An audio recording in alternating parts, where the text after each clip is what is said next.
সোনাকান্দা দারুল হুদা দরবার শরীফের পক্ষ থেকে আমাদের কাছে কিছু দাবি, কিছু চাওয়া জানানো হয়েছে।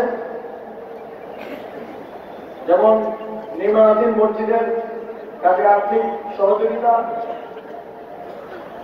6 তলা একটি ভবন নির্মাণ,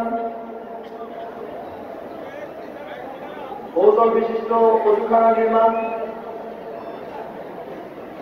নবনির্মিত ভবনের বাউন্ডারি নির্মাণ,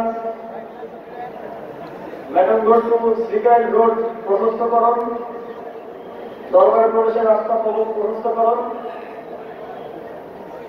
এই সবগুলো বিষয়ে আমরা সরকারের পক্ষ থেকে অতি দ্রুত ব্যবস্থা নিয়ে বাস্তবায়নের জন্য উদ্যোগ নেব।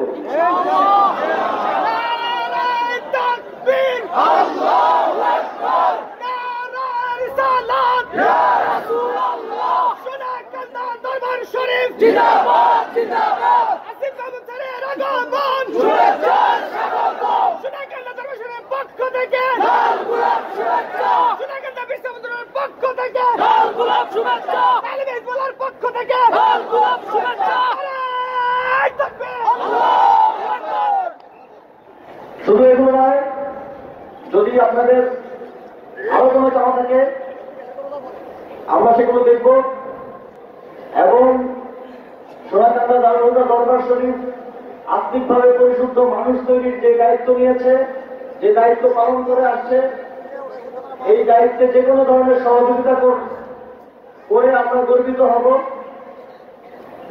যে কোনো ধরনের সহযোগিতা করতে পারলে আমরাও আর্থিকভাবে আনন্দ পাব। সোনাকান্দা দারুল হুদা দরবার শরীফের যে লক্ষ্য, এই লক্ষ্য অর্জনে তার জন্য সফল হন, সেই প্রত্যাশা এবং অন্তর্বর্তীকালীন সরকারের জন্য আপনাদের দোয়া প্রত্যাশা করে আমি আমার বক্তব্য শেষ করছি। আসসালামু আলাইকুম ওয়া রাহমাতুল্লাহি ওয়া বারাকাতুহু।